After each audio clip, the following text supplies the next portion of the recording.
For years, I gave them everything, until one message made me realize I was nothing but an ATM. Welcome to my story. For almost 6 years, I was the quiet safety net of my family. No one called it that, of course. Officially, it was just help. A little money here, a bill there. But over time, that help turned into something much bigger. My mother's medications, my father's overdue mortgage payments, my younger brother's endless, temporary setbacks. Whenever something went wrong, my phone rang, and I answered. I worked overtime, skipped vacations, and quietly transferred money into the shared account we called the family fund. No one else contributed much, but I told myself that families survive by carrying each other. At least, that's what I believed. Then one evening, a message appeared in the family group chat. It came from my aunt. Maybe it's better if you step away for a while. Your brother needs space. A few others quickly agreed. Short messages, polite words. But the meaning was clear. They thought I was interfering. After everything I had done, they wanted distance. So I gave them exactly what they asked for. That night, I logged into the bank account. The same account I had funded alone for years. And I closed it. The silence lasted less than 12 hours. By morning, my phone was exploding. Missed calls, panicked texts. Questions about why the automatic payments had stopped. Why the mortgage hadn't gone through. Why the account balance showed 0. For the first time in years, I didn't answer. A week later, during a tense video call, I calmly shared a document showing every transfer I had made. The total was just over $82,000. No one said thank you. They only said I was being dramatic. That was the moment I understood something important. Walking away didn't destroy my family. It only exposed what had been holding them together. For years, I believed helping my family was simply part of being the responsible one. Whenever something went wrong, they called me. My mother's medical bills, my father's overdue utilities, my sister Rachel's sudden emergencies that always seemed to arrive at the worst possible moment. At first, it was small amounts, a few $100s here, a quick transfer there. Nothing I couldn't manage. But slowly, the requests grew. Months turned into years. I kept records out of habit, not suspicion. Every transfer, every payment, every just this once promise. By the 5th year, the number sitting in my spreadsheet had quietly climbed past $87,000. Still, I never brought it up. I thought loyalty meant silence. Then one night, during a tense family video call, Rachel rolled her eyes and said something that stopped the room cold. "You always hold money over us. It's controlling." The others didn't argue. My mother nodded slightly. My father stayed quiet. Controlling. That word stayed with me long after the call ended. I sat at my desk for a long time, staring at the shared family account, the same account I had funded alone for years. Then calmly, I logged in and closed it. The next morning, chaos arrived right on schedule. Missed payments, declined charges, panicked messages flooding my phone. What happened to the account? Why are the transfers going through? I didn't respond immediately. Instead, I sent one email to the entire family. Attached was the spreadsheet. 5 years, every dollar, every date. $87,243 in total. No anger, no accusations, just the truth. Their replies came hours later. Defensive, cold, but something had already changed. For the first time in years, their problems were no longer mine. For 5 years, I quietly carried my family. Not because anyone asked me to, at least not at first. It started with small things. My father fell behind on the mortgage. My mother needed help covering medical prescriptions. My younger brother Dylan had one temporary setback after another. So I stepped in. A transfer here, a payment there. Every month I added money into a shared account meant to keep everyone afloat. I never made a big speech about it, never asked for recognition. I simply believed that when your family is struggling, you do what you can. 5 years passed that way. Late nights at work, missed vacations, careful budgeting so their emergencies wouldn't destroy my own life. Then one afternoon, I received a strange alert from my bank, a credit inquiry. At first, I assumed it was a mistake, but when I called the bank, the representative hesitated before explaining something that made my stomach drop. Someone had applied for a $100,000 business loan using my social security number, my name, my identity. The application listed a small startup company I had never heard of, but the contact email attached to the form belonged to my brother. I sat there in silence for a long time.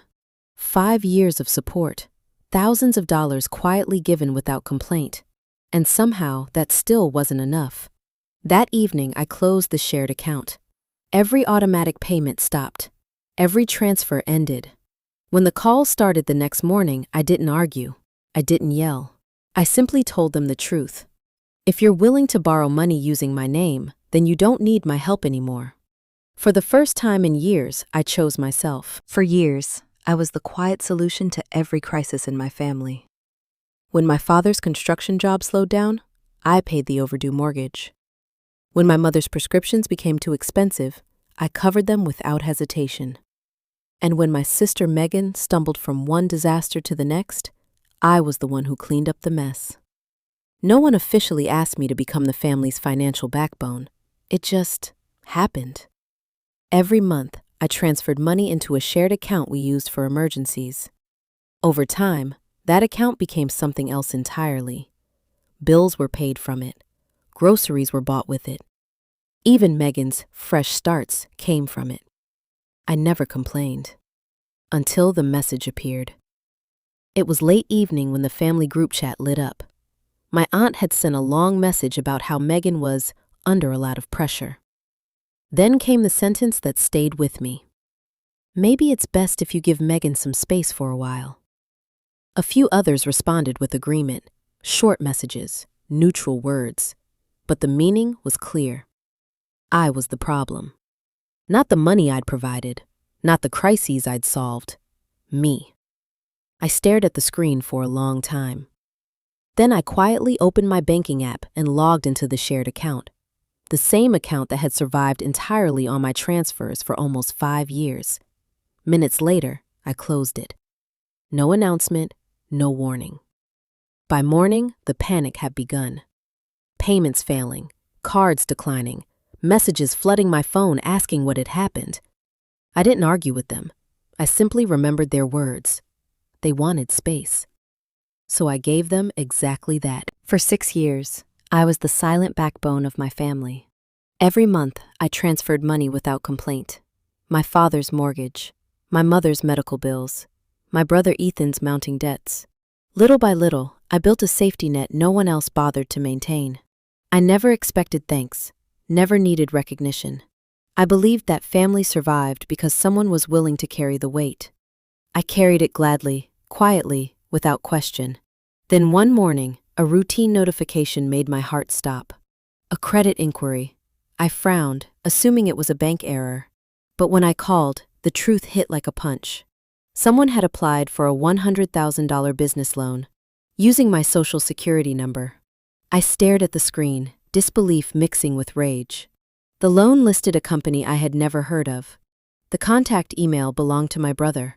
My own brother had attempted to use my identity to secure money behind my back. I sat in silence, the realization settling in. All those years of sacrifice. All the quiet nights working extra hours. All the money I had given, and they still weren't satisfied. That evening, I logged into the shared account. The same account I had funded a loan for years. And I closed it. No transfers. No automatic payments, no warning. When the panic came the next morning, I didn't respond immediately. I sent a single message, a detailed record of every dollar I had spent for them over the last 6 years. The total, over $92,000. No anger, no accusations, just truth. For the first time in years, I chose myself. And in doing so, I finally walked away from the people who had quietly betrayed me. For years I was invisible, except when money was involved. My parents called me responsible. My younger sister Lila called me a lifesaver. But the truth was simpler. They treated me like an ATM.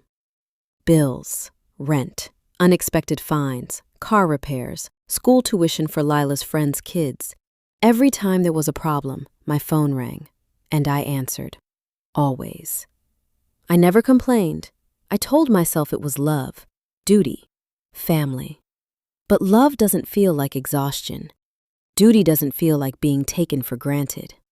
The breaking point came on a Tuesday. A short, casual message appeared in the family group chat. Maybe you should take a break. Let things run without you for a while. That was it. No context, no gratitude, just a suggestion that I step aside. I stared at the screen, and for the first time in years, I saw the truth. They didn't want help. They wanted control. That evening, I logged into the account I had funded alone for years. Every automatic payment, every transfer, gone. By morning, chaos arrived. Calls, texts, frantic questions. Why isn't the mortgage paid? Why isn't the car insurance covered? Why is the account empty? I didn't respond. Not yet. A week later, I shared one document with them. Every payment I had made over the last 6 years, every dollar. $95,000 in total. No anger, no threats, just the truth. And for the first time, I walked away. Their world fell apart, not because I left, but because they finally realized they had relied on me for everything, and now there was nothing left.